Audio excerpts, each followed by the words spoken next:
Good morning, North Carolina, and happy Election Day. I'm Karen Brinson-Bell, Executive Director of the State Board of Elections.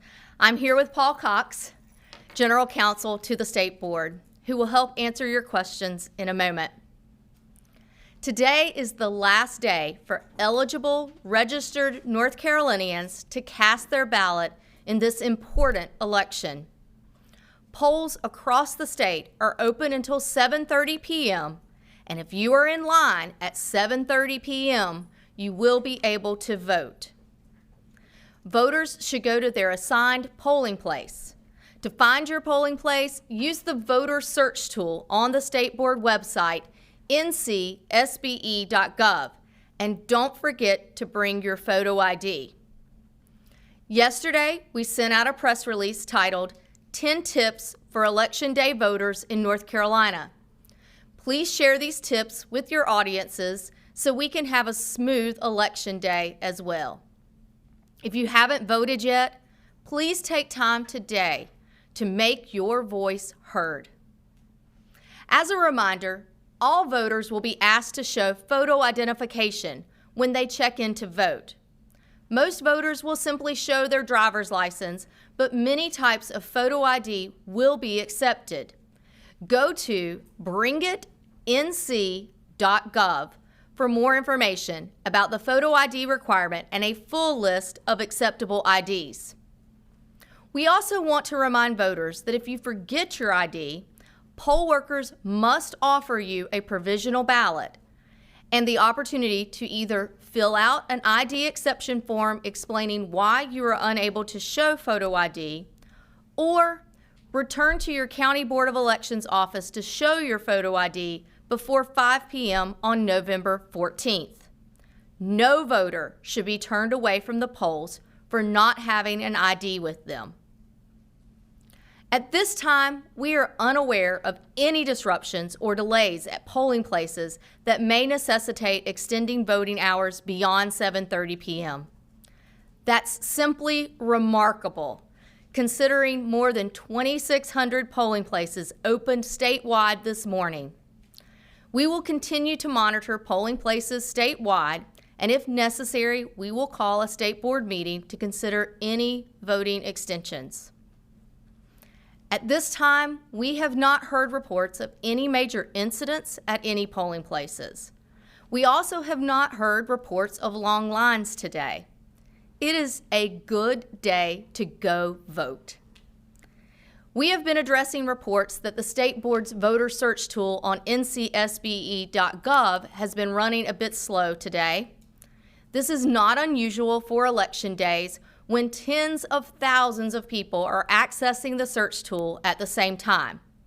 We ask voters to be patient and wait for your information to load. Finally, we want to remind the public that they can watch results come in tonight after polls close on the State Board's Elections Result Dashboard found at ncsbe.gov. We remind members of the media to read the press release, 9 Facts about the vote counting and reporting process in North Carolina. There are a few important things to remember about election night results. They are always unofficial in the days after the election. Bipartisan election officials in all 100 counties will ensure every eligible ballot is counted. They will audit and ultimately certify the results. This is called the canvass process, and it occurs after every election. For local contests, the county boards will certify results on November 15th. For all other contests, the State Board will certify final results on November 26th. The State Board anticipates that the unofficial results reported by the end of election night will include about 98% of all ballots cast in the election. Over the 10-day canvass period, provisional ballots and some absentee ballots will be counted and uploaded to the results dashboard. These ballots are required to be counted after Election Day by law, and North Carolina's election officials will follow that law. Election officials do not call elections. Projections are made by media and/or the candidates using unofficial results, typically based on exit polls or the vote difference and the number of votes yet to be counted in a contest. Election officials will go through the post-election canvass processes as required by law, no matter how close the contest. Stay tuned to the State Board for additional press releases, and we will send out a notice for any additional press conferences in the coming days. With that, we will take your questions.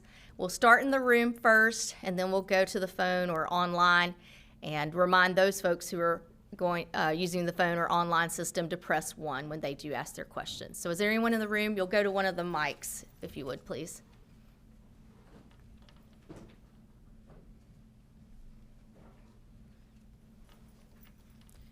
Hi, thank you for doing this and the other press conferences leading up to today.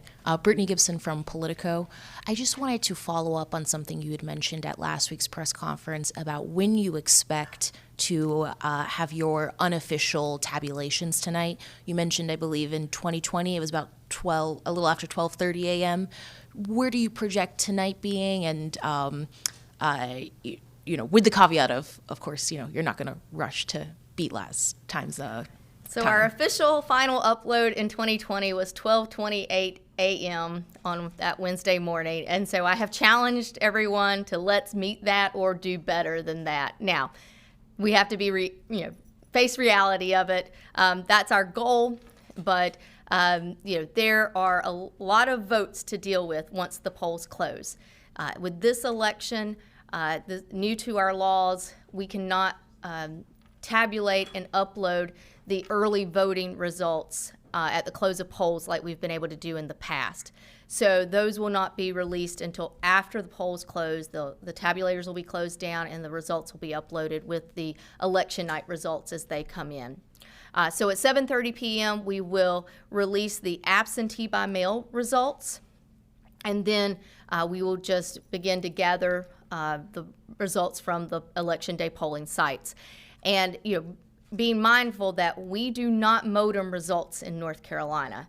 So if you just factor in that if the polls are able to close at 7:30 p.m. because no one is in line, it's going to still take a solid hour or so before the results would be driven to the county board site.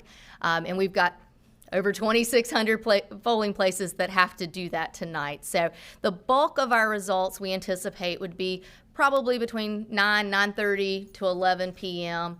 And we'll address anything that's running slower than that.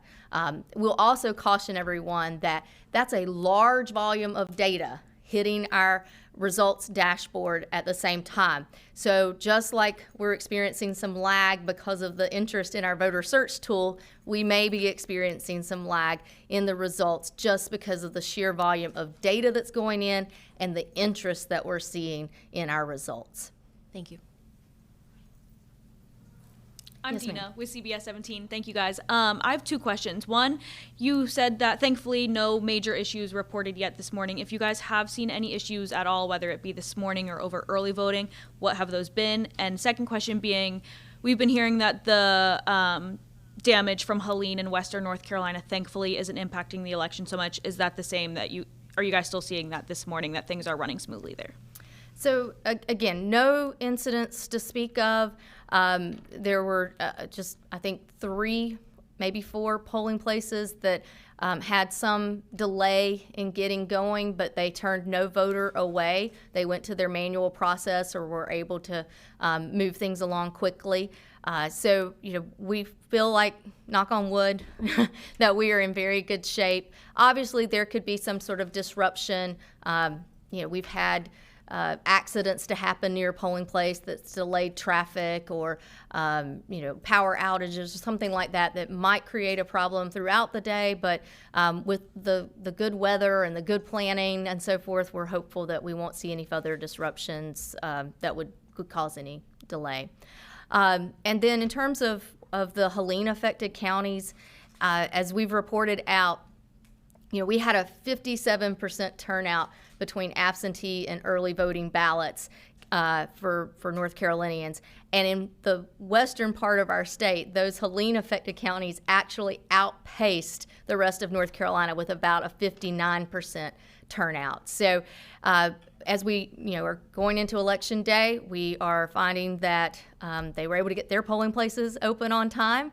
And we did get those with 7 tents up and operational for places that had no facility to locate for locate voting in, and that's all gone smoothly too. So I think it's just a real testament to the hard work and preparation that these election officials have put in to making this election go smoothly, and also just a testament to our partners with State Emergency Management, DOT, the power companies, so many, North Carolina National Guard, so many people that I could identify who have helped to make today possible in those Helene-affected counties.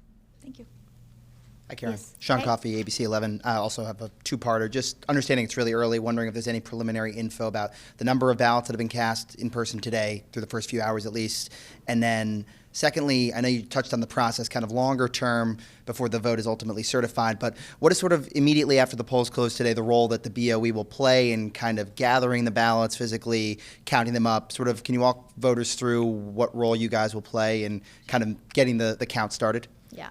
I don't have our 10 o'clock count, but we can try to get that. If not, we'll try to get that out before too long, where we gather from the counties the kind of turnout that they're seeing. In terms of, is your question about the role of the state board in the counting of ballots, I guess or the state and county county? boards? Yeah, I guess I think just for folks that are curious, what will sort of happen immediately once the polls close Yeah. to kind of get this process started? So all ballots are counted at the local level. I do want to emphasize that. Those precinct officials that have been overseeing the voting sites, they are going to tabulate and sign off on those results tapes, and then they will be the ones who transport them securely back to the county boards of elections. That could mean they have a series of seals that are tamper-resistant seals, where they will have a flash drive and the actual paper ballots, because we are a 100% paper state. So the tabulators have been used to be more efficient in our counting, but there was always a paper record. And all of that will be transported securely following chain of custody. These are bipartisan officials who have taken oaths to serve in those polling places and to carry out this work. They will deliver those to the county boards. The county boards will, take chain of custody of those materials. They will, verify that everything was there that was supposed to be transported, and then as they input those results into an air-gapped, meaning not connected to the internet, aggregation computer. The software is there to aggregate these results. They're going to check against the results tapes to make sure the right stick, flash drive came back to them, that the ballots that were cast or what's in those results files, and they will aggregate that.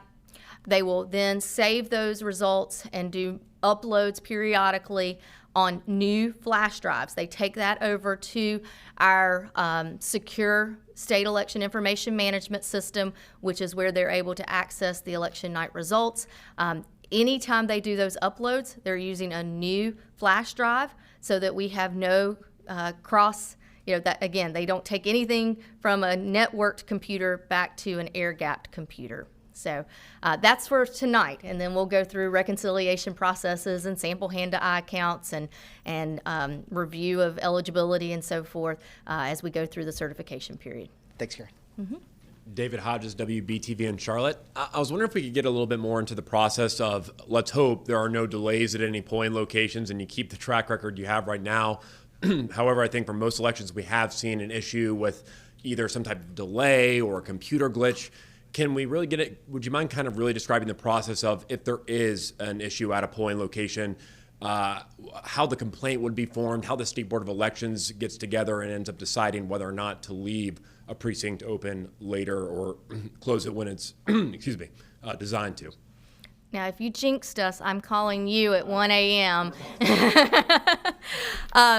No, so the way that our law is written, if there is a delay that extends more than 15 minutes or more, then that is something that gets reported to us. I mean, really, the counties are very good about reporting any delays to us, but they help us to understand, at the 15-minute mark or greater, what were the circumstances? We also, one key thing that the state board always wants to know is, were any voters turned away? And so the situation that I mentioned this morning, the voters patiently waited in line. They were able to get processed and checked in, and we, they were able to vote without issue. So we did not have a delay or disruption in voting. And so that's what the state board weighs when they consider it. So the role that I have and General Counsel Cox, we will take that information to the board members, determine if a meeting needs to be called, and at this time there's not a situation. So let's just say that there were to be a traffic accident that blocks entry to a voting site today, then we would certainly work with that county to determine if it's such a situation that would require moving the polling place, or is it such a situation that there was just a delay in voting and perhaps the board needs to consider whether anyone was turned away or not. That's the real key, is whether anyone was kept from voting. Yes. Good morning. Kurt Devine, CNN. Wondering if you can characterize the amount of mis or disinformation that you've seen this election cycle, and speak for a moment to whether the state board has a strategy for countering those types of falsehoods. So, North Carolina elections, like most of our colleagues across the country, have certainly been subjected to some level of mis and disinformation. But what I think is really important is how we address that.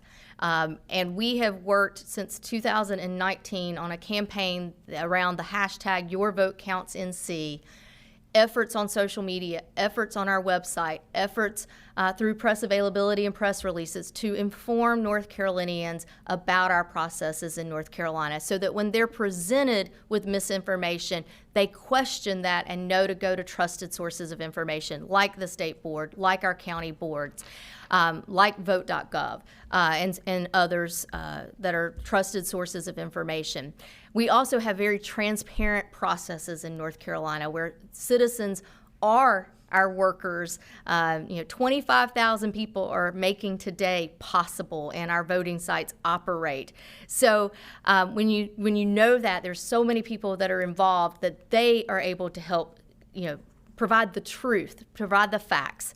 And similarly, we also are transparent in, our pre-election testing is open to the public. Our post-election audits are open to the public. The meetings that these bipartisan boards are having are open to the public. And so I think that we actually have not seen the degree of, what we would say are misinformation posts to any great extent larger than what we've seen in maybe other elections, and perhaps to some degree a little less, which I think really speaks to the efforts that we've put out there. One specific follow-up is that we've seen federal authorities in recent days put out some specific statements about disinformation that they've identified. Has the state board heard from federal authorities on anything specific, or that type of disinformation that has actually touched upon North Carolina in some way? We are in communication with our local, state, and federal partners that help us to monitor. We are stationed today with individuals who are ensuring that we are not subjected to cyber attacks or misinformation that could be of a domestic or foreign malign influence. And in our case, we have not been the target, knock on wood, that some of our colleagues in Pennsylvania, Georgia, and Arizona have been with AI false videos, but we are certainly monitoring in hopes that we would not be, and our federal authorities have kept us apprised of any efforts that directly target us. As a swing state, we are sometimes meshed into some of the mis and disinformation that many of us are subject to, but we are not at this point directly targeted. Yes, keep going. I just waited until election day to vote this morning. I have never received so many text messages and voicemails in my entire life. So to your point on transparency, would you mind kind of detailing for viewers, what is transparent and what is secret in the voting process, so that people understand that? So our voter rolls are public record, so that I mean, certainly, I think campaigners like that, but it is also it's a way that we're transparent. It is not known how you voted. It is simply known that you participated in the election, and so this is there's a transparency in that, so that if you were not an eligible voter, you could be challenged. That is part of our processes in North Carolina, though we haven't seen anything of any significance there. But there are ways that people in this day and age are able to access. They can access our voter records in terms of who's a registered voter. And obviously there are other lists where they can try to get as close a match to phone numbers and emails and things like that. And so, yes, my mailbox, my inbox, my text messages have been pretty rampant, even though I voted early on in the early voting period. And so, it's not necessarily generated from the state board. We did send out 2 text messages directly from the state board to voters who had signed up for the Ballot service to make sure that they knew the change in absentee law that requires absentee ballots to be delivered by 7:30 p.m. today, election day, and that there's no longer a grace period. And so that is the only text messaging that went out from the state board. Yes, Hey, Rusty. Karen, good morning. Rusty Jacobs, WUNC. I think Paul mentioned this yesterday. The photo ID requirement is getting perhaps its biggest test, general presidential election. Just wondering if you have any indications so far during Election Day and from the early voting period that it is if not an impediment, a higher hurdle and a tougher hurdle to navigate for voters. If Paul's heard otherwise, he's welcome to speak to it. But really and truly, the photo ID implementation has gone very smoothly. I think being able to communicate through our Bring It NC campaign, that we were able to help inform voters. The fact that there is the exception form in North Carolina, that if someone's unable to obtain ID, then they can indicate why, or if they have a religious objection, or if they have experienced a natural disaster, then that, and for those absentee voters, that they're unable to make a copy of their photo ID. Those are all exceptions permitted by law in North Carolina. And while we've seen some use of that, it's gone smoothly, and we're not finding at this point, we may learn differently as the day goes on, that there's not been a tremendous use of the exception form, because we do have a number of acceptable forms of ID. And so while most will present their driver's license, there's many options: military, veteran IDs, passport, many university, college, community college IDs are acceptable forms as well. So we're hopeful that we were able to help voters be prepared when they came to vote. Hi, good morning. Grace Haba, WRAL. We just wanted to ask, we've heard from a number of people who have experienced some issues with delays with the mail-in ballots, specifically through UPS. So kind of a two-pronged question for you. First, what are we seeing statewide with mail-in ballot delays and any issues? And then secondly, what is the guarantee for voters who did follow the appropriate steps that their ballots will make it in time? Let me double check that we've got the same information. Are you hearing delays through UPS or USPS? UPS for individuals who were told, specifically through Wake County. One woman was told to mail hers through UPS, overnight it to make it in time. She was told it would get there by 10:30 this morning. It's still not there. Okay. Obviously, we have the Ballot track system that allows a voter to track their mailed ballot is through the U.S. Postal Service and the Intelligent Mail barcode. If we did try to get the word out to voters that the deadline is 7:30 p.m. election day today, and that they may have to take extra efforts. But I can't speak for UPS or FedEx or any of the commercial delivery services. Generally, in my experience, they will let you know whether they can deliver truly overnight or if there's some other delay. So I would hope that they would have communicated that to the voter. But the reality is our law states very clearly now it must be in the hands of the County Board of Elections by 7:30 p.m. election day. So let's hope that the man in the brown truck gets that package to Wake County this afternoon. Yes. Brian Anderson with Anderson Alerts. Thanks for the time and the accessibility. You said earlier that you estimate about 98% of votes tonight is what we will see. Can you share a breakdown of the time frame? What will we see at 7:30? What we'll see at 8:30? What we'll see at 9:30? Sure. And 98% of the votes is pretty standard for North Carolina. It's just good, the timing of those being released is going to be a little different this election. So at 7:30 p.m. or when the polls close, the county boards will be able to release their absentee by mail ballots.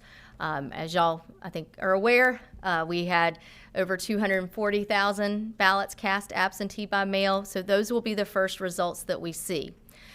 Following, at that point, at the close of polls, then the county boards can close their early voting tabulators, and then they'll remove the flash drive and be able to upload those into their counting software and aggregate and upload from that. So, at that, anticipating, we had over 400 early voting sites. So that's over 400 tabulators that also have to be shut down. And in some of these counties, we had over 20 and I believe in Wake County and over 30 in Mecklenburg County sites for early voting. So it's just going to take some time. So there will not be a precise point where we say it's X time on the clock and all early voting results are uploaded. They're just going to be entered in as they are able to get the machines closed down and the tabulation taken care of. They will potentially be doing that as election day results come in. And those are going to be sporadic too, because in order to, you've got to close down your polling site and then bring those results and the ballots back to the County Board of Elections. And having been a county elections director, I can tell you that my furthest precinct, it was on a good day a 45-minute drive to the County Board of Elections down a 2-lane winding mountain road. So we, even in metropolitan Wake County, we have some far outreaching areas that it'll still take time to get those in. And then just regardless of what you say, regardless of what we report, there's going to be a segment of the population that is disappointed with the results tonight. There's going to be a subset of that will not accept the outcome and believe something was wrong or afoot. What is your message to those people who will inevitably say something went wrong? Well, I hope that everyone will have patience in knowing that, tonight, we are going to put forward the results of at least, 4.5 million votes that have been cast, and potentially another million or more that will be cast today. That's not instant. And there are, and we are always very clear that the results are unofficial on election night and are very, conscientious about explaining these processes. We don't call results. That's, especially on election night, that's done by the media and the candidates. And it's North Carolina. We're likely to have some close contests. And so that's why tomorrow we'll release a report that tells everyone how many provisional ballots we need to research. And that may, to help people to realize, we've got a number of provisional ballots that could change the outcome of a very close election, especially when you get to a contest the size of perhaps a county commissioner race or something of that nature.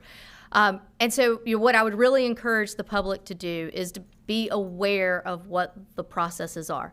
Come see how we do the sample hand-to-eye audit. Come and be a part of that certification meeting where the county board staff will put in front of their county members, this is how we got to our vote totals. This is how those bipartisan officials in those polling places, followed chain of custody procedures and so forth. This is, those will be the results where we show this is how many people checked in. That's our voter history process versus how many ballots were put into the machine. And those are usually exact matches or very close to exact, and have good reason why they might not have been. And so, I really do hope that the fact that we have bipartisan, transparent elections in North Carolina gives people the confidence. I feel that when you have this many people turning out to vote, that's an indication of their confidence in our election processes. And we'll get there for the results as well, I hope. Thank you. Thank you. Helen Koster from Reuters, thank you for the opportunity. Can you speak to whether the state's election process has been impacted by the misinformation around non-citizen voting, and if so, what that looks like? There have been a lot of questions, not only in North Carolina, but across our country about non-citizen voting. And I don't believe that it's been impactful to our processes. We have been able to address how we register individuals, the processes that we go through to ensure that eligible voters are on our rolls, and then being very specific to remind people that when they check in to vote, an individual is stating their name and their address when they present themselves to vote. We look them up into our system, ensure that they are an eligible registered voter. They present photo ID, and that's just the process. It's the checks and balances that are within our system. We have not, for all the concern around it, we have not seen any number of challenges to someone's citizenship as being part of our roles.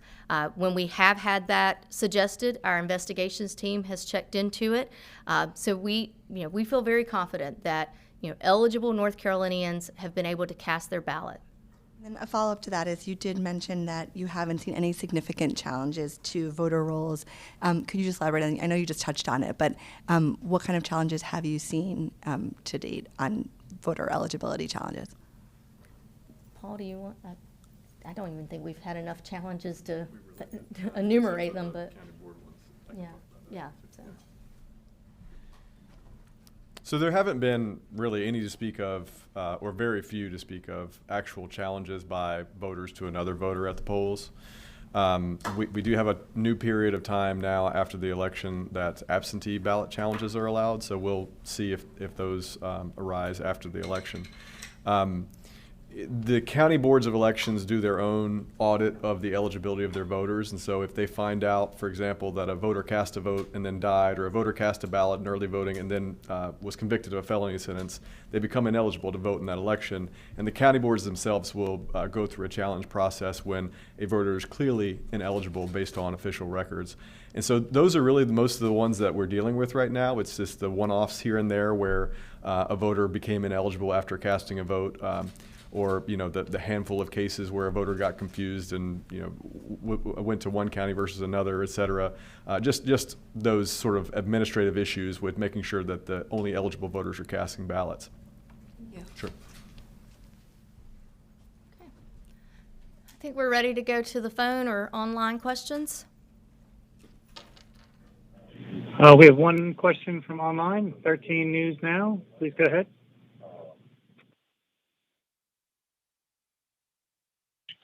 Good morning. I was just going to ask if the early voting process would be considered, a success for you guys. Was there anything that changed this year that helped drive this massive turnout, and has it changed the way you are processing this election? Well, I definitely think that we had a successful early voting period. That has been the most popular voting method for North Carolinians for most of our major election in recent years, and we continue to see the use of that voting method grow. So we prepared for that.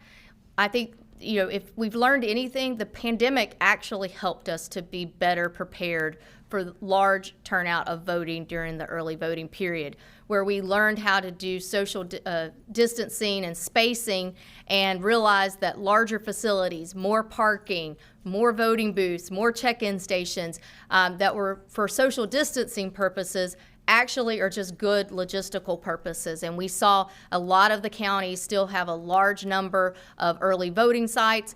these larger facilities were in use, and it really has made for a very smooth process in this election.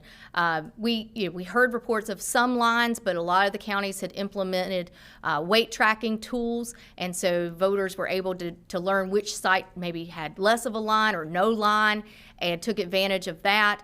And it just overall was an excellent process, and I commend the county election officials for working through that and realizing, how to serve the voters during that early voting period. Are there any other questions online? Please press 1 if you have a question. Savannah Nguyen with the 9th Street Journal. You're up. Hello, thank you so much for doing this. So we know that the military, overseas, and provisional ballots are going to be added to the state vote total sometime during the 10-day canvass period. I was just wondering if you guys had any more specific dates about when these numbers will be released. Specific dates about the military and overseas voters? Is that what the question was? And provisionals too. Okay. Yes, as well as the provisional ballots. The military and U.S. citizens who are living abroad, we are able to count those ballots 9 days following the election. So those could still be considered at that point in time as part of the canvass process in the certification meeting that the county boards will hold on November 15th. The provisional ballots, the counties will assess those as they figure out how many they're dealing with and whether it requires research with the DMV to determine if someone did attempt to register and that just didn't process over to us, since that's the way most people do register to vote is through the DMV. So it'll be a matter of how much research do they have to do they have a series of board meetings, or do they wait until the day before or the day of the certification meeting, which would be the typical time frame for most counties to hold their provisional board meetings. Next question.